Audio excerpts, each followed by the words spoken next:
ଠାକୁର ଘରୁ ଘଣ୍ଟି ଶବ୍ଦ ଶୁଭୁଥିଲା, ଆଉ ରୋଷେଇ ଘରୁ ହଳଦୀ ପତ୍ର ଏଣ୍ଡୁରିର ମହ ମହ ବାସ୍ନା। ଘରଟା ଗହଳ ଲାଗୁଥିଲା। କାନ ଡେରିଲି। ଶ୍ୱଶୁରଙ୍କ କଣ୍ଠ ଶୁଣାଯାଉଥିଲା। ରାନୀ ପାଇଁ ଲୁଗାପଟା ନେଇ ଆସିଛନ୍ତି। ଆଜି ପ୍ରଥମାଷ୍ଟମୀ। ରାନୀ ସହ ବିବାହ ପରେ ପ୍ରଥମାଷ୍ଟମୀରେ ମୋ ପାଇଁ ବି ଡ୍ରେସ୍ ଆସୁଥିଲା ଶ୍ୱଶୁର ଘରୁ। ଯଦିଓ ଘରେ ମୁଁ ସବୁଠାରୁ ସାନ ଥିଲି, କିନ୍ତୁ ସେଦିନ ପିନ୍ଧିବାକୁ ଭଲ ଲାଗେନି। ତାକୁ ପିନ୍ଧେ 2-4 ଦିନ ପରେ। କିନ୍ତୁ ଦିନ ଥିଲା, ମୁଁ ଏଇ ଦିନରେ ନୂଆ ଡ୍ରେସ୍ ପାଇଁ ଜିଦ୍ ଧରି ବସେ ବୋଲି ବାପା ଭାଇଙ୍କ ପାଇଁ ଆଣିବା ସହ ମୋ ପାଇଁ ବି ଆଣୁଥିଲେ। କାଳେ ସୀମା ବାପା ମନ କଷ୍ଟ କରିବ, ସେଥିପାଇଁ ତା ପାଇଁ ବି ଆଣୁଥିଲେ। ସୀମା ବାପା ଥିଲା ଘରର ମଝିଆ। ତଥାପି ମନ ବୁଝେନା ମୋର। ଖାସ୍ କରି ଭାଇଙ୍କ ପାଇଁ ଆସିଥିବା ଡ୍ରେସ୍ଟା ମୁଁ ପିନ୍ଧିବି ବୋଲି ଜିଦ୍ କରେ। ଭାଇ ବି ଭାରି ଭାଉ ଦେଖାନ୍ତି ସେଦିନ।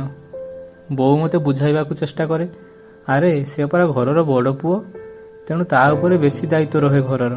କିନ୍ତୁ ତୁମ ପାଇଁ ବି ତ ଆସିଛି। ମୋ ମନ ବୁଝେନି। ମାମୁଁ ଘରୁ ତା ପାଇଁ ସିନା ଆସେ, ଆମ ପାଇଁ ନୁହେଁ। ଭାଇ ଦିନରେ ଗୋଟା ଗୋଟା ନୂଆ ପୋଷାକ ପିନ୍ଧି ଆମ ଆଗରେ ଦେଖେଇ ହୁଅନ୍ତି। ମୋ ମନ ସେଦିନ ପ୍ରବଳ ଦୁଃଖ। ବୋଉ ମୋ ପାଇଁ ବିଭିନ୍ନ ଆକୃତିର ଏଣ୍ଡୁରି ବନେଇ ଭୁଲେଇବାକୁ ଚେଷ୍ଟା କରେ। ବଡ଼ି ପାରି ପୂଜା କରିବା ବେଳେ 2ଟା ବଡ଼ ବଡ଼ ବଡ଼ି ପାରି କହେ, ଏ 2ଟା ତୋ ପାଇଁ। ସେ ସମୟ ବହୁତ ଶୀଘ୍ର ବଦଳିଗଲା। ଆଉ ପୂର୍ବ ଭଳି ପ୍ରଥମାଷ୍ଟମୀରେ ଜିଦ୍ କରୁନଥିଲି। କାରଣ ଭାଇଙ୍କର ସେଇ ପ୍ରଥମାଷ୍ଟମୀରେ ସିନା ଡ୍ରେସ୍ କିଣୁଥିଲେ ବାପା, ହେଲେ ମୁଁ ପ୍ରତି ମାସ 2-3ଟା ଡ୍ରେସ୍ କିଣୁଥିଲି ପଇସା ନେଇ।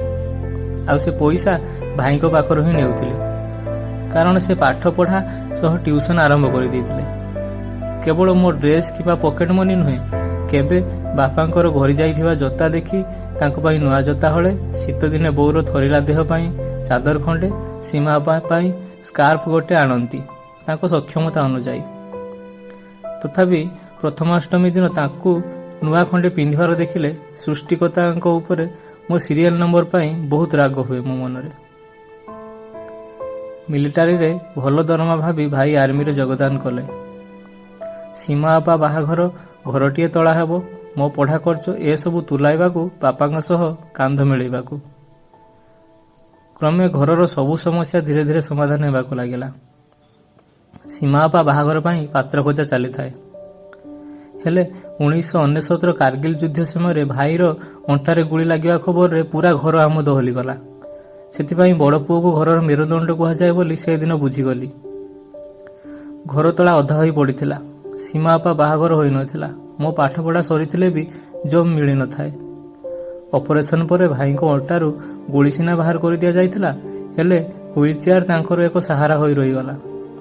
ଚାଲିବା ପାଇଁ ସାହାରା ଦରକାର ହେଲା। ଅବଶ୍ୟ ଚଳିବା ପାଇଁ ପଇସାର ଅଭାବ ହେଉନଥିଲା। ଭାଇଙ୍କ ପେନ୍ସନ୍ ଓ ବାପା ସଂସାର ରଥକୁ ଟାଣି ପାରୁଥିଲେ। କିନ୍ତୁ ଘରତଳା, ସୀମା ବାପା ବାହାଘର। କୌଣସି ବଡ଼ ଆଶା ନ ରଖି ଯେକୌଣସି ଚାକିରି ପାଇଁ ପ୍ରସ୍ତୁତ କଲି ନିଜକୁ। କର୍ପୋରେଟ୍ ସେକ୍ଟରରେ ନିଜକୁ ଖାପ ଖୁଆଇ ମାଡ଼ି ଚାଲିଲି। ସୀମା ବାପା ବାହାଘର, ଘରତଳା ସରିଲା। ଭାଇଙ୍କ ପାଇଁ ବାପା ବୋଧେ ଭାରି ଚିନ୍ତା କରନ୍ତି। ଛବି 2ଟା ଘର ଛାଡ଼ି ତା ମାମୁଁ ଘର। ଭାଇ ଯେତେବେଳେ ବ୍ୟାଗ୍ ଧରି ଘରୁ ବାହାରନ୍ତି, ତାଙ୍କୁ ଲୁଚି ଲୁଚି ଦେଖିବା ବେଳେ ମୋ ଆଖିରେ ଧରା ପଡ଼ିଯାଏ। ଭାଇଙ୍କ ଅଣ୍ଟାରେ ଗୁଳି ଲାଗିବା ଶୁଣି ସାରା ଗାଁରେ ଆଲୋଚନା ପଡ଼ିଥିବା ବେଳେ ତା ଆଖି ଯୋଡ଼ାକ ଗେଣ୍ଡା ଭଳି ଫୁଲି ଯାଇଥିବାରୁ ମୋ ନଜରରେ ପଡ଼ିଥିଲା। ସେଇ ଭରସାରେ ଯାଇଥିଲି। ହତାଶ କରିନଥିଲା ମୋତେ। ଆଜି ସେ ମୋ ଭାଉଜ। ଆଉ ବାପା ବୋଉଙ୍କ ମୁହଁରେ ଆଶ୍ୱସ୍ତି। ବୋଉର ଆଖି ଅପରେସନ୍ ହେଲା। ଦିନେ ଘରର କୌଣସି କଥାରେ ମୁଣ୍ଡ ପୁରାଉ ନଥିବା ବେଳେ ଏତେ ସବୁ କାମ କେମିତି ତୁଲେଇ ପାରିଲି ଭାବି ଆଶ୍ଚର୍ଯ୍ୟ ହୁଏ। ବୋଉ ବନ୍ଦାଣ ପାଇଁ ପୂଜା ଥାଳି ଧରି ଭାଇ ପାଖକୁ ଗଲା। ପ୍ରଥମାଷ୍ଟମୀରେ ମୋତେ ଭାଇ ପାଇଁ ଶାଲ୍ଟିଏ ବରାଦ କରିଥିଲା। ଭାଇ ଡାକିଲେ ମୋତେ। ମୁଁ ଆଣିଥିବା ଶାଲ୍ଟି ମୋତେ ବଢ଼ାଇ ଦେଇ ଭାଇ କହିଲେ, ନେ ୟାକୁ। କାହିଁ, କ'ଣ ପସନ୍ଦ ହେଲାନି? ଆରେ ନା ରେ, ପଢ଼ୁଆ ହାଇଁ କ'ଣ କଲି? ସବୁ ଭାରତ ତୁ ହିଁ ବହି ଚାଲିଛୁ। ତୁ ଏ ଘର ବଡ଼ରେ। ଧୀର ଭାବେ ଶାଲ୍ଟିକୁ ଖୋଲି ଭାଇଙ୍କ ଦେହରେ ଘୋଡ଼ାଇ ଦେଇ ଚାଲି ଆସିଲି ସେଠୁ, ଏକ ଅବ୍ୟକ୍ତ ଦୁଃଖରେ। ପିଲାବେଳେ ଯାହା ପାଇଁ ଏତେ ଦୁଃଖ ପାଉଥିଲି, ଆଜି ତାହା ହାତ ପାହାନ୍ତାରେ ପାଇଁ ଦୁଃଖ ତାଠୁ ବହୁତ ବଢ଼ି ଯାଇଥିଲା।